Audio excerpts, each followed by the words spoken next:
quinta-feira, onde vamos relembrar aqui a palavra de Mateus 20. Jesus vai nos dar aqui uma descrição muito interessante e justamente eu gosto sempre de olhar o contexto, irmãos. É muito importante a gente entender o que é que nós estamos lendo, em que circunstâncias. Estas palavras que aparecem aqui na pergunta 5, dos versos 25 a 28, elas foram ditas por Jesus na sequência do pedido, registrado aqui por Mateus, do pedido que a mãe de Tiago e João fizeram para que cada um dos seus filhos se assentasse um à direita e outro à esquerda no reino de Deus. Ou seja, ela buscava supremacia, ela buscava preeminência, ela buscava posição para os seus filhos, né? E Jesus, então, ele reúne os seus discípulos, disse: sabeis, e esse é um verso interessante, o 20 e 25, sabeis que os governadores dos povos os dominam e os maiorais exercem autoridade sobre eles. Jesus declarou: o sistema dos governos humanos é esse, é exercer domínio, exercer autoridade. E agora, então, vou pedir para a produção colocar o verso 26 e o 27 de Mateus capítulo 20. E ele então vai dizer: mas assim não é entre vós. Pelo contrário, quem quiser tornar-se grande entre vós, seja esse o que vos sirva.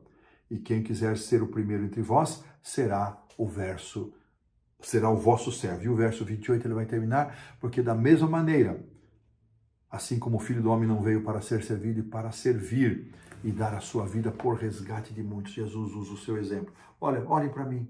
Eu não vim aqui para ser servido, eu vim para servir, para dar a minha vida. Por que é que vocês querem honra? Posição? Isso é para os governos humanos, isso é nos domínios terrestres. Isso não é a lei, não é a regra para o meu reino, não é a regra para a igreja. Irmãos, só a misericórdia do Senhor Jesus, né?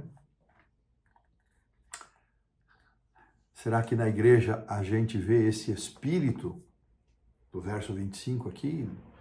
Os governadores dos povos que dominam, os maiorais que querem autoridade? Infelizmente, sim. Às vezes em congregações pequenas, aparece ali 1 ou 2 anciãos que querem dominar, querem controlar tudo. Às vezes numa associação, o presidente quer se perpetuar o tempo todo como presidente, ou em qualquer instância da igreja. Quando isso acontece pela forma natural, fruto de oração, da resposta, Deus seja louvado, siga o trabalho. Mas quando há manipulação, quando existe estratégia para conservar-se no poder, irmãos, isso é deplorável. Isso é coisa dos governos mundanos, não deveria existir nele. O mesmo pode acontecer antes que você comece a tirar pedras, isso pode acontecer na própria casa sua. Alguém queira dominar todas as escolhas da família, que queira controlar o lar. Isso é modelo humano. Em casa, no lar, o pai é o sacerdote do lar, ele é o responsável pela espiritualidade, ele organiza a sua casa, ele chama a sua família, ele ordena a sua casa. E é claro, os filhos que não querem viver dessa maneira têm a sua opção, mas dentro da casa prevalece esse domínio de amor dos pais. Os pais também não podem ser condescendentes, mas prevalece o domínio do amor.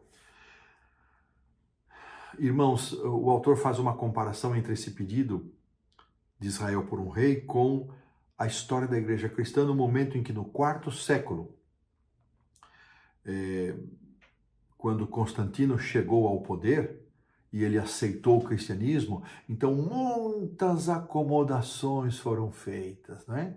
Agora temos um imperador cristão e para conquistar os pagãos, então práticas pagãs começaram a entrar na igreja, princípios puros do cristianismo começaram a ser substituídos por estas práticas pagãs, por estas acomodações. A igreja permitiu que as questões do Estado, do reino, do governo interferissem nas questões religiosas, e as questões religiosas passaram a influenciar as questões do Estado, do reino. E meus irmãos, todas as vezes em que igreja e Estado, com E maiúsculo, igreja e Estado, se unem, resulta em intolerância, resulta em absolutismo, resulta em perseguição. Essa é a história. Por isso que nós, adventistas do sétimo dia, lutamos com as nossas influências para que os governos das nações onde temos acesso conservem separação de igreja e Estado. Vou usar o exemplo aqui do Brasil e também da maioria dos países aqui da nossa área chamada divisão sul-americana. Os países vivem em regime de separação de igreja e Estado, mas essa não é a história de todas as partes. É por isso que nós ainda temos muita intolerância religiosa, muita perseguição. Essa é uma das causas. Quando não há separação de igreja e Estado, também há o nacionalismo religioso, quando os governos têm uma religião oficial, e isto impede que livremente outras pessoas escolham um serviço religioso diferente daquele que o Estado determina.